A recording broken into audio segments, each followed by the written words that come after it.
شام کو ٹریپ میں ہو. میں بھی موجود تھا وہاں. اچھا, میں موجود تھا, لبرٹی میں بھی کھڑا ہوا تھا. جو کال تھی وہ سول سوسائٹی کو کال تھی لبرٹی پہ آنے کی, اور ہم چلے گئے. اور بہت وہاں فیملی بھی, بچے, عورتیں سب موجود تھے.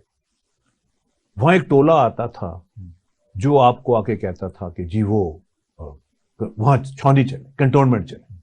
سر وہ ٹولہ اسی پارٹی کا تھا نا؟ ضروری نہیں, لوگ تھے, ضروری نہیں ہے, مجھے نہیں معلوم وہ کون تھے. یہ بڑا انٹرسٹنگ پوائنٹ ہے, کیونکہ ان کی جو پروفائل تھی وہ ذرا ڈفرنٹ تھی. وہ کوئی 20 اور 40 سال کی عمر کے درمیان کی ایک پروفائل تھی لوگ, اور وہ آ کے آپ کو بہت ایموشنلی وہ چارج کرتے تھے.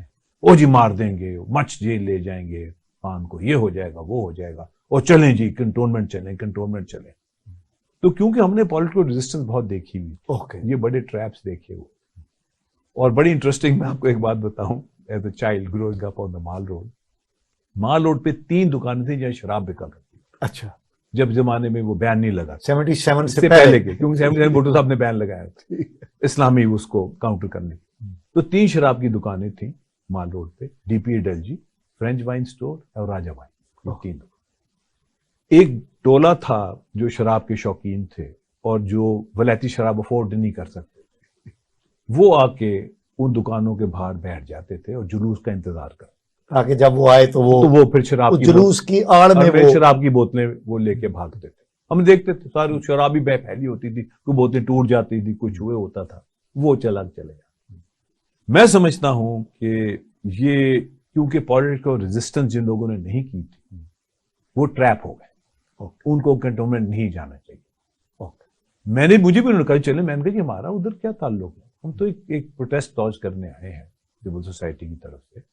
Y should we go to the cantonment? ہمارا ان سے تو کوئی جھگڑا نہیں ہے, کوئی بات نہیں ہے, کیوں جائیں ہم وہاں, کوئی ریزن نہیں ہے. تو جو سینئر لوگ تھے جو سفید بالوں والے تھے وہ تو نہیں گئے, جو سفید بالوں والے نہیں تھے وہ چلے گئے. اچھا, یاسمین راشد کا آپ نے ذکر کیا, میں ان کو پرسنلی جانتا ہوں, ان کے سسر کو بھی جانتا ہوں, وہ بڑے جالے تھے پیپلز پارٹی کے, غلام نبی صاحب. ہاں, بڑی تقریریں ان کی سنی ہوئی ہیں. یاسمین راشد کا یہ تھا کہ وہ چلی تو گئی کنٹونمنٹ, مگر گیٹ پہ پہنچ کے انہوں نے پھر لوگوں کا واپس چلو. دیکھو نا, وہ شراب کی دکان مجھے یاد آ گئی کہ جو شرابی شراب کی دکان کے باہر بیٹھا ہوا تھا اس نے تو واپس نہیں جانا تھا, اس نے تو بوتل لے کے جانی تھی. تو یہ مجھے ویسے بڑا لائٹ لے رہے ہیں 9 تاریخ کے واقعات کو. دیکھیں جی, میں لیوریج دے رہے ہیں آپ؟ نہیں, میں دیکھیں, میں لائٹ نہیں لے رہا ہوں, میں لائٹ نہیں لے رہا ہوں. آپ کہہ رہے ہیں بول پان میں مارے گئے. they were trapped. بالکل میں یہ کہہ رہا ہوں they were trapped.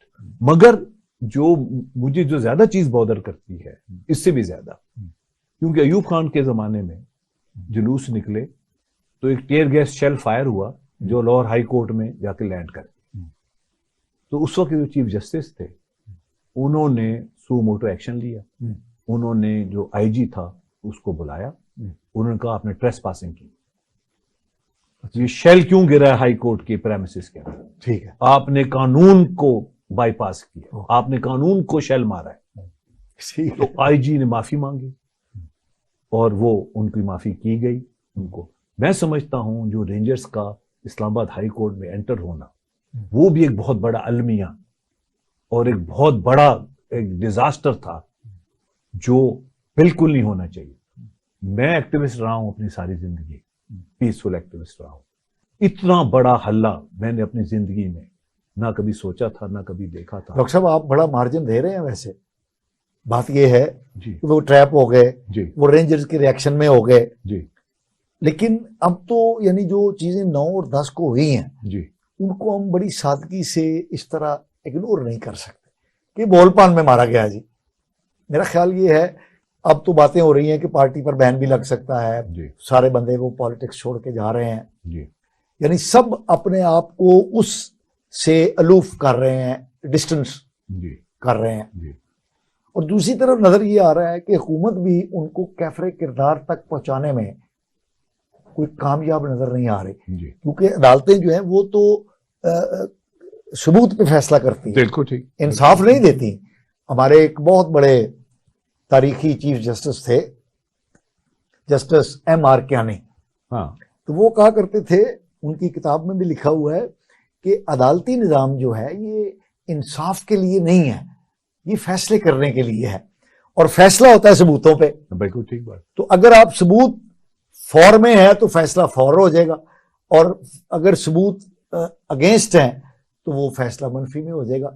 تو میرا یہ خیال ہے کہ حکومت ابھی تک نظر نہیں آ رہی کہ وہ یہ ثابت کر سکے گی کہ جو کچھ ہوا ہے یہ ڈیلیبریٹلی ہوا ہے، کیونکہ ثبوت پیش کرنے میں جیسے آپ نے بھی کہا، تو آپ کو کس طرف حالات جاتے ہوئے نظر آتے ہیں؟ دیکھیں اب میں تھوڑا اس کو ایک اور وائڈر پرسپیکٹو سے دیکھنا چاہتا ہوں.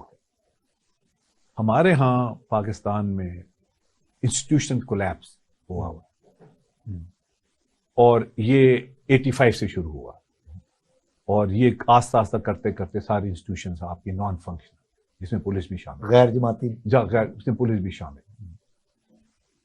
انسٹیٹیوشن کولیپس میں جو پروسیکیوشن ہے وہ نان ایگزسٹنٹ، اس کا کوئی والی وارث نہیں ہے، کوئی اس کی لیول نہیں ہے، کوئی اس میں پروفیشنلزم نہیں ہے، کوئی ڈیپتھ نہیں ہے. اچھا ڈاکٹر صاحب، ویسے آپ نے 85 کو ایک وہ ٹرننگ پوائنٹ بتایا ہے، ایسا تو نہیں ہے کہ یہ سارے معاملات تو بھٹو دور میں ہوئے تھے؟ وائلنس، اگریشن، اور اپنی اپوزیشن کو ڈنڈا ڈوری کر کے باہر پھینکنا، جماعتوں پر پابندی لگانا، ایف ایس ایف بنانا، اور پھر نیشنلائزیشن کی آڑ میں مزدوروں کو شے دینا کہ وہ انٹرپرینور کے گلے پڑ جائیں، مل اونر کے گلے پڑ جائیں، معیشت کا بیڑا غرق کرنا.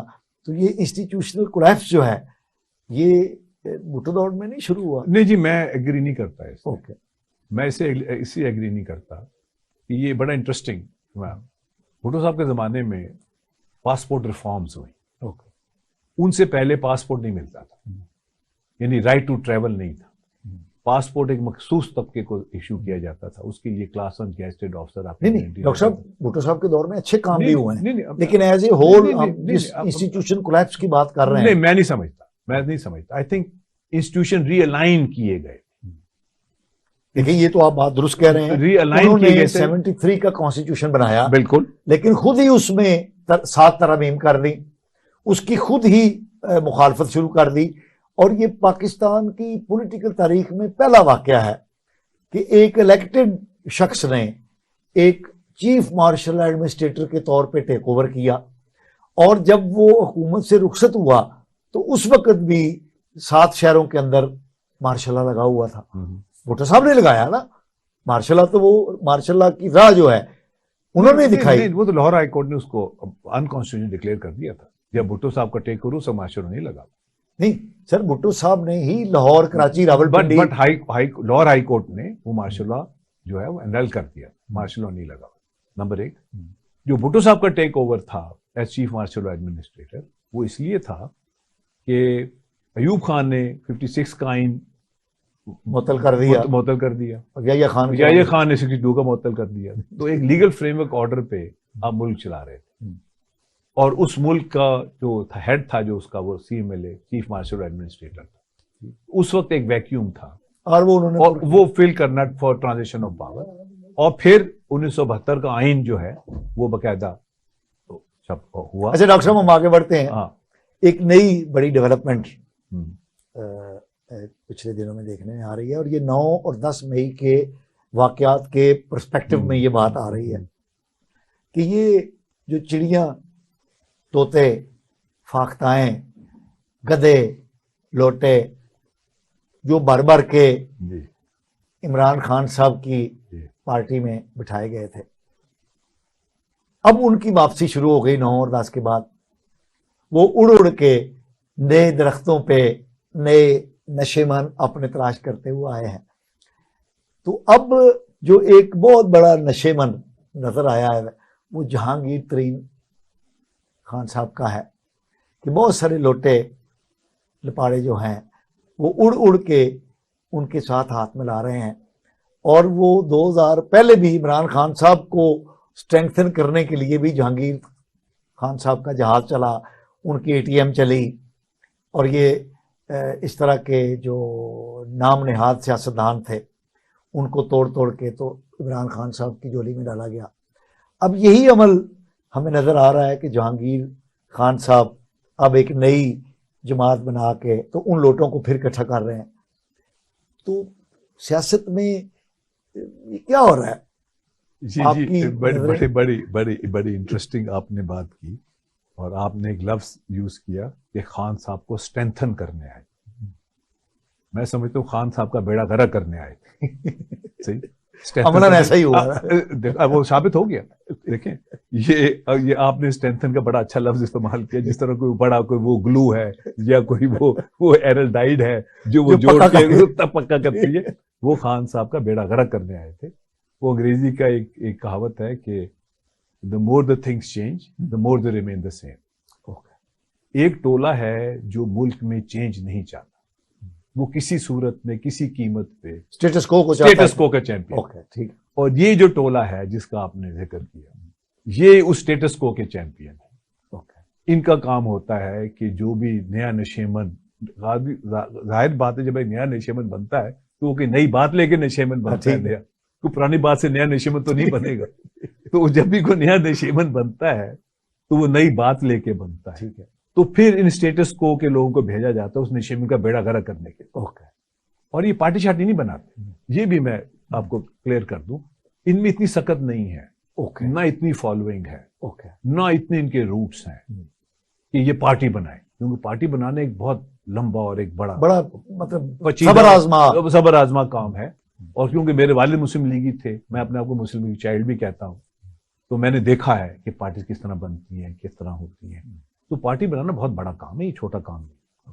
تو یہ جو لوگ ہیں یہ جن کا آپ نے ذکر کیا, یہ پارٹی واٹی نہیں بناتے, یہ گروپ بناتے. گروپ یعنی 15 20 30 40 پریشر لوگ میڈل ونرز, یہ اپنی طرح سے شو کرتے ہیں جی ہم بڑے میڈل ونرز ہیں, بڑے الیکٹیبل ہیں, ہمارے تو ہماری بڑی سوچ ہے, بڑی تھنکنگ ہے. اور جس طرح آپ نے کہا اسٹرینتھن ہم کرتے ہیں, اسٹرینتھن نہیں کرتے, بیڑا غرق کرتے ہیں, پانی ڈال دیتے ہیں اس کی جڑوں میں پارٹیوں کے. تو یہ پھر آ کے نیگوشیٹ کرتے بتاؤ ساڑھے نال گل کرو, دیکھو نا جی ساڑھے نال گل کرو, ٹھیک, اور بتاؤ جی اب ہم یہ ہمارے پاس دیکھیں یہ 30 بندے ہیں 28 بندے ہیں, اور یہ ایکسپرٹیز ہے, یہ فلانی جگہ الیکٹ ہوئے تھے, یہ فلانا میئر رہے ہیں, یہ ایم پی رہے ہیں, ایم این اے رہے ہیں, اتنا پیسہ ہے, اور ہم آپ کو اٹھا دیں گے, آپ کو چمکا دیں گے, آپ کو لشکارے ماریں گے. وہ شیکسپیئر کہتے ہیں all that glitters is not gold. تو یہ وہ گلٹر پیدا کرنے کی کوشش کرتے ہیں. اس گلٹر میں ان کے اپنے مفادات ہوتے ہیں, اس گلٹر سے یہ فائدہ اٹھاتے ہیں, اور پھر جب وہ دیکھتے ہیں کہ وہ گلٹر جو ہے اب وہ کام نہیں کر رہا تو پھر یہ کہیں اور جگہ گلٹر کرتے ہیں. اچھا ڈاکٹر صاحب, آپ نے بڑی ایک خوبصورت بات کہی, اور آپ نے بڑے فخر سے کہا کہ میرے ابا جی مسلم لیگ میں تھے اور میں بھی مسلم لیگی ہوں. مسلم لیگ چائلڈ, مسلم لیگ ایگزسٹ نہیں کرتی. ہاں میں ادھر ہی آ رہا ہوں. بالکل. ہماری جو سیاست میں جس گند کی ابتدا ہوئی ہے جی, جس کا ہم ذکر کر رہے ہیں ابھی, جی, اس کی خالق مسلم لیگ ہی نہیں ہے. بالکل 100%. جو اس میں 100% ہے جی, یہ 100% ہے. یہ آپ نے بڑی اچھی بات کی. بات یہ ہے کہ آل انڈیا مسلم لیگ جو ہے وہ 1906 میں ڈھاکہ میں بنی, پھر وہ لکھنؤ شفٹ ہوئی. قائد اعظم اس کے صدر تھے. جب پاکستان بن گیا تو آل انڈیا مسلم لیگ ختم ہو گئی, بیکاز انڈیا تو تھا ہی نہیں. تو قائد اعظم نے بڑی کوشش کی کہ میں ایک پاکستان مسلم لیگ کو ایک پلیٹ فارم, ایک ڈائریکشن, ایک آئین, ایک اسٹرکچر دوں, تاکہ یہ ایک جینون پولیٹیکل, جس طرح کانگریس ہندوستان میں تھی اس طرح یہ ایک فاؤنڈنگ پارٹی پاکستان میں یہ ہو. مگر وہ ناکام ہو گئے, اور وہ پھر ہی واکڈ آؤٹ, انہوں نے اپنا تعلق ختم کر دیا. تو وہ جو بچی کچی مسلم لیگ تھی وہ چند لوگوں کے ہاتھ میں چلی گئی, اور ایک اسٹرگل رہا. پھر جب ایوب خان صاحب نے 58 میں مارشل لا لگایا تو انہوں نے رہا بھی بیڑا غرق کر دیا, اور جو ڈیوس روڈ پہ وہ ایک مسلم لیگ ہاؤس بنایا, اور اس میں ایک کنونشن مسلم لیگ, اور دوسری کونسل بن گئی. وہ تو وہ بیچارے جو پرانے تھے, جو بچ گئے تھے, جو باہر رہ گئے تو انہوں نے کونسل, اور یہ سلسلہ اب تک. بالکل. ناظرین, ڈاکٹر فرید ملک صاحب کی پیاری گفتگو آپ کے ساتھ جاری رہے گی. ہم ایک شارٹ بریک پر جا رہے ہیں, ادھر ادھر نہ ہوئیے گا, ہمارے ساتھ رہیے گا, ہم دوبارہ آئیں گے.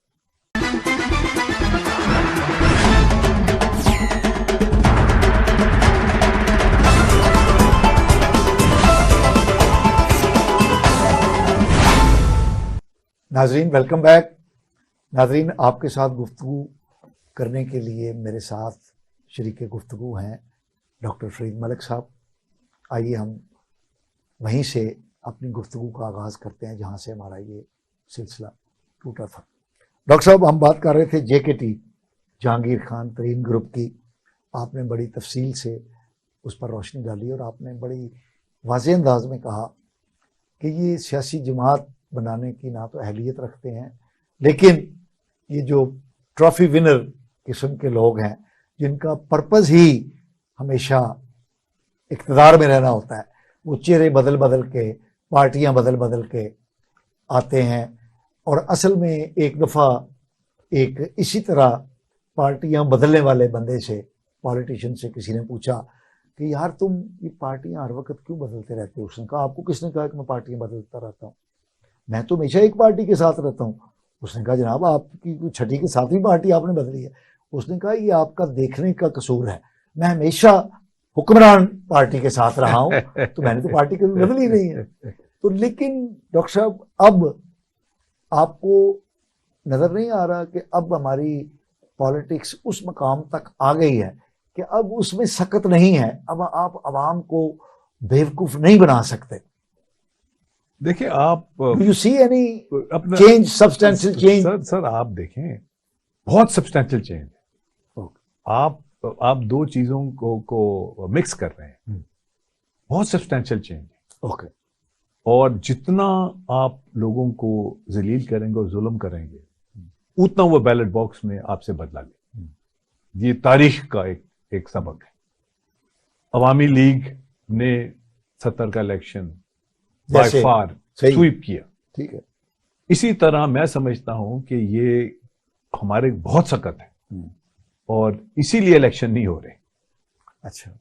کیونکہ عوامی رد عمل جو ہے وہ بہت زیادہ ہوگا. اچھا ڈاکٹر صاحب جی آپ کی بات کو آگے بڑھاتے ہوئے، عمران خان صاحب تبدیلی کا ایک استعارہ بن کے ہمارے سیاسی منظر پر طلوع ہوئے تھے. انہوں نے بڑی طویل جدوجہد کی، انہوں نے نوجوان نسل کو امپریس بھی کیا اور وہ اس سیگمنٹ آف سوسائٹی کو عملی پالیٹکس میں لے کر آئے جو پہلے ڈرائنگ روم تک کی محدود تھی. تو یہ ایک بہت بڑی چینج تھی ہمارے پالیٹکس کے اندر.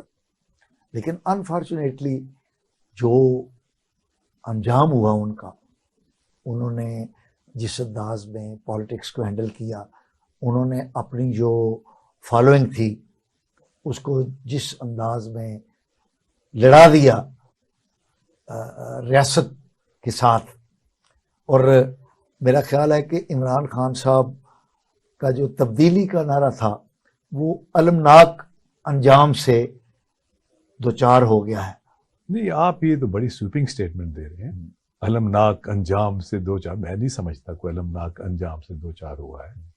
آپ سمجھتے ہیں کہ اسٹیبلشمنٹ کے ساتھ ٹکرا کے اس طرح دیکھیں جی اسٹیبلشمنٹ وہ سروائیو کر سکیں گے؟ نہیں، دیکھیں میں ضرور مانتا ہوں کہ انہوں نے اسٹیبلشمنٹ کا جو ریزسٹنس اور جو نیگیٹیوٹی تھی اس کو انڈر ایسٹیمیٹ، یہاں تک میں مانتا ہوں. کیونکہ میں نے ریزسٹنس کی پالیٹکس بھی دیکھی ہے اور مجھے بخوبی علم ہے کہ ریزسٹنس کی پالیٹکس کتنی مشکل ہے. اور ریزسٹنس کی پالیٹکس کے لیے آئیڈیالوجی چاہیے. اور آپ بالکل ٹھیک آپ نے کہا، جماعت آئیڈیالوجی سے بنتی ہے. ٹھیک. بغیر آئیڈیالوجی کی کوئی جماعت نہیں. میرے والد صاحب مسلم لیگی تھے، سخت ناپسند کرتے تھے عوامی نیشنل پارٹی والوں، ولی خان اور ان سب، مگر وہ ہمیشہ تعریف کرتے تھے کہ انہوں نے کبھی کمپرومائز نہیں پرنسپل کے. یہ لوگ وہ کہتے تھے یہ میں سلوٹ کرتا ہوں ان کو، جو اصول ہیں انہوں نے سمجھوتا نہیں کہ جیل چلے گئے، بہت قید و بند سب کچھ کیا مگر سمجھوتا آئیڈیالوجی. اور آپ کی بات بڑی ہوتی ہے. لیاقت باغ کے اندر جس وقت بھٹو دور میں ان کے جلسے پہ فائرنگ ہوئی، کچھ 70 یا 90 لاشیں تھیں، تو ولی خان نے کہا تھا کہ یہ میں لاشیں اٹھا کے واپس جا رہا ہوں. اور اگر ولی خان صاحب اس وقت بغاوت کا اعلان کر دیتے بالکل تو بھٹو حکومت ٹھہر نہیں سکتی تھی. تو میرے کہنے کا مطلب ہے کہ یہ سیاسی جماعت بنتی ہے آئیڈیالوجی. انفارچونیٹلی ہماری بڑی المیہ ہے کہ مسلم لیگ کی کوئی آئیڈیالوجی نہیں. ٹھیک ہے. ٹھیک؟ میں پوچھتا ہوں سوائے اقتدار میں رہنے کے نہیں اور مال بنانے کی تو کہ ان کی کوئی ideology you know as a Muslim League child مجھے بڑی تکلیف ہوتی ہے کیونکہ میں نے بڑے بڑے اسٹالورٹس دیکھے ہیں, بڑے بڑے لوگ دیکھے, بڑے لوگ تھے مسلم لیگ میں. وہ اپنا خان قیوم خان تھے, حسین شیخ سہروردی تھے, خواجہ ناظم الدین تھے, بڑے بڑے چودھری محمد علی, چودھری محمد علی میں بھی تو بیوروکریٹ تھے, وہ ہارڈ کو مسلم لیگی نہیں تھے. آپ نے بےزتی کر دی ان کا نام لے کے کیونکہ وہ مسلم لیگی نہیں تھے, وہ تو ایک بیوروکریسی سے آئے تھے پالیٹکس میں. لیکن پاکستان کا پہلا آئین انہوں نے دیا تھا. چلیں وہ اپنی جگہ ہے, مگر تو میرا کہنے کا مطلب یہ ہے کہ خان صاحب نے جو ریزسٹنس تھی اور جو اسٹیبلشمنٹ کی وہ فورس تھی اس کو انڈر ایسٹیمیٹ کیا. میں آپ کو بتاتا ہوں, میں جب چیئرمین تھے سائنس فاؤنڈیشن کا تو ہمارے ایک امپلائی کا ایشو تھا, تو وہ انہوں نے ہمارے جو امپلائی تھے انہوں نے منسٹری کے ساتھ مل کے اپنے آپ کو پرائم منسٹر سیکریٹریٹ میں ٹرانسفر کرا لیا. اچھا. اب میں چیئرمین تھا سائنس فاؤنڈیشن, ایک آٹونومس ادارہ. ٹھیک. تو میں نے کہا, میں نے کہا جی یہ میرا امپلائی ہے, میری کنسینٹ, میری بغیر پرمیشن کے یہ پی ایم سیکریٹریٹ میں کیوں چلا گیا؟ چلیں اگر چلا بھی گیا, اگر اتنا اہل ہے اور پاکستان اس کے بغیر نہیں چل سکتا تو ان سے کہیں کہ اس کو ابزارو کر لیں, اس کو وہ رکھ لیں, میں چھٹی میں اس کی جگہ کو اور رکھ لوں گا, گڈ ریڈنس ہو جائے گی. ٹھیک ہے, جس طرح آپ نے کہا نا وہ اڑ کے کسی اور پہ چلے جانے دیں. تو انہوں نے سیکرٹری صاحب نے مجھے 1970 کا ایک آرڈیننس بھیج دیا. اچھا. اس میں یہ لکھا ہوا تھا, جب 1970 میں لوگ ایسٹ پاکستان نہیں جا رہے تھے تو ایک آرڈیننس ایشو ہوا مارشل لا حکومت کی طرف سے کہ پی ایم سیکریٹریٹ جس کو جہاں بھیجے گا وہ چلا جائے. اچھا. انہوں نے مجھے وہ بھیج دیا. یہ جناب, یہ جناب میں نے کہا سر یہ 73 کا آئین پاس ہو چکا ہے, آپ مجھے بے وقوف بنا رہے ہیں, میں پڑھا لکھا انسان ہوں, یہ 70 کا آرڈیننس آپ مجھے بتا رہے ہیں جبکہ 73 کا آئین بن چکا ہے, تو یہ اوور رائڈ کر رہا ہے اس کو.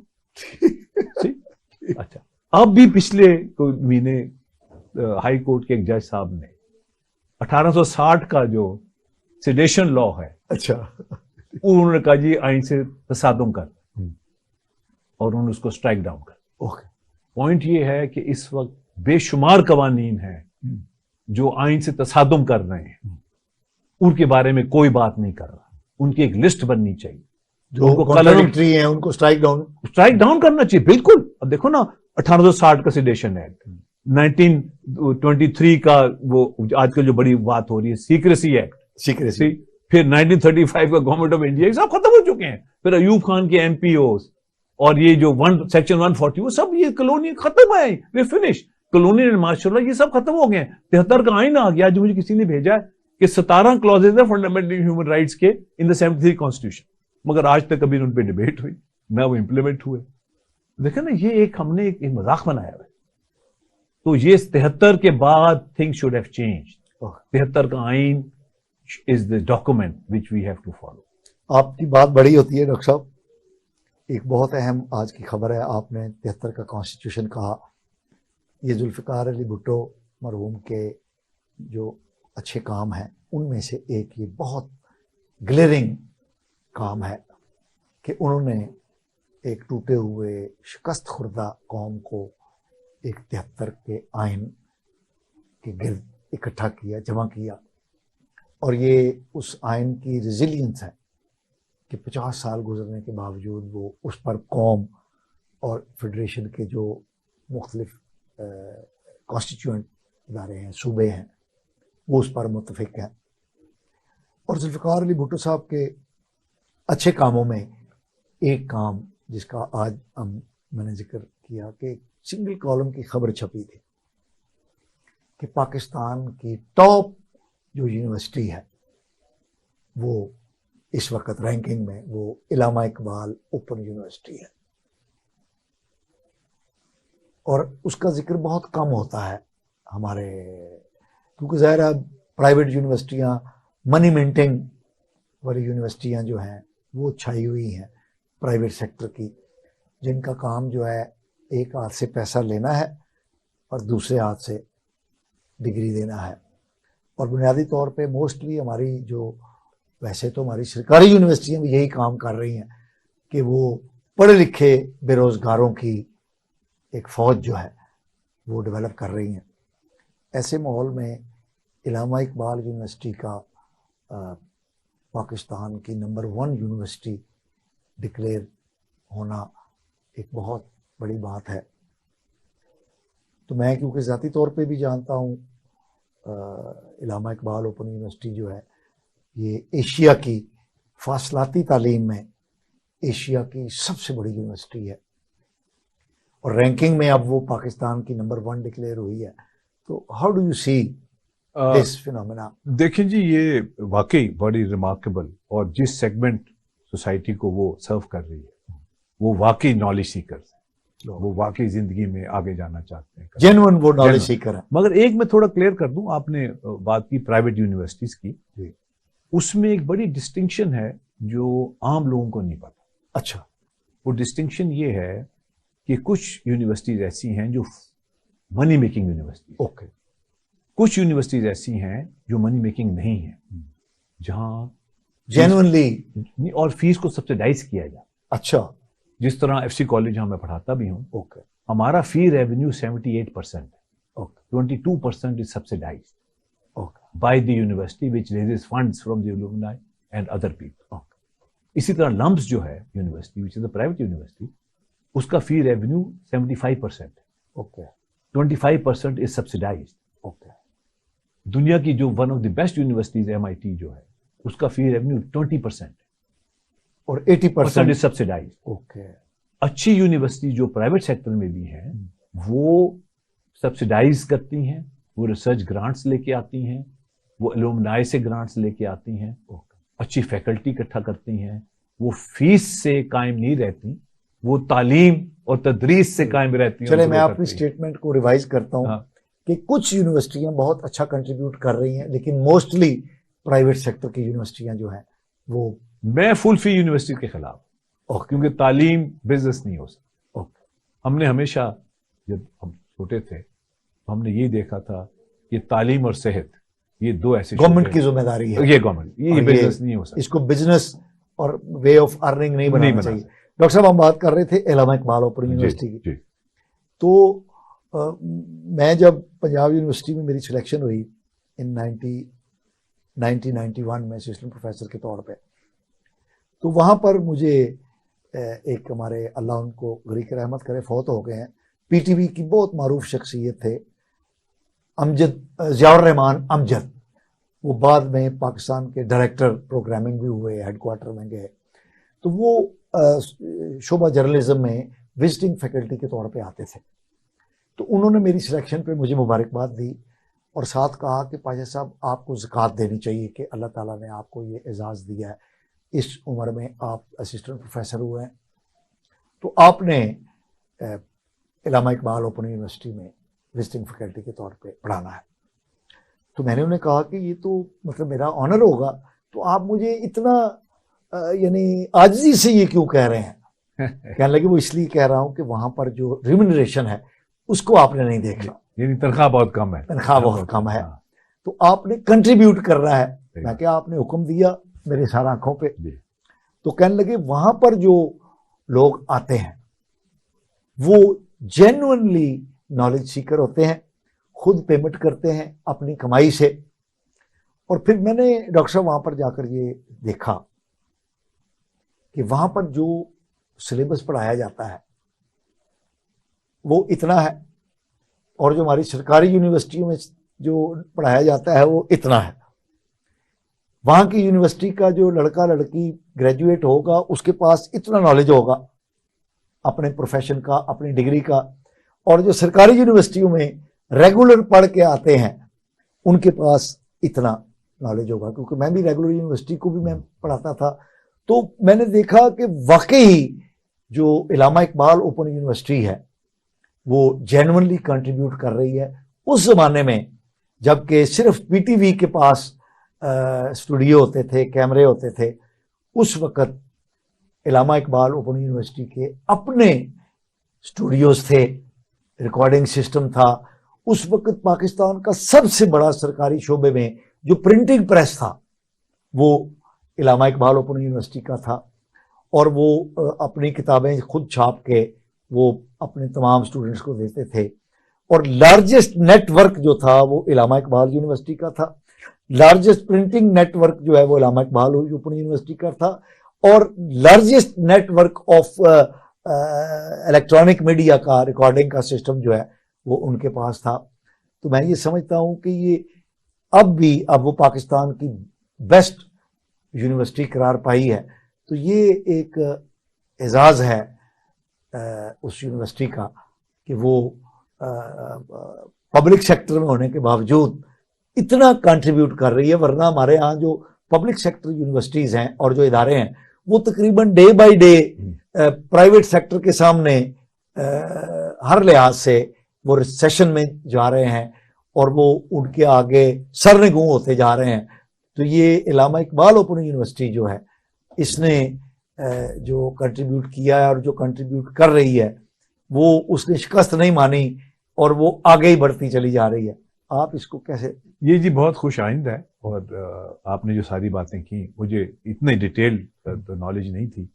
ورچوئل یونیورسٹی کے بورڈ پہ میں رہا, میں چیئرمین تھا اس کا, وہ بھی اچھا, انہوں نے بھی اچھا کام کیا, ورچوئل یونیورسٹی بھی اچھا کام کر رہی ہے, اس کے بورڈ پہ میں رہا. مگر پھر وہ انگریزی کی ایک کہاوت ہے کہ to throw at the deep and.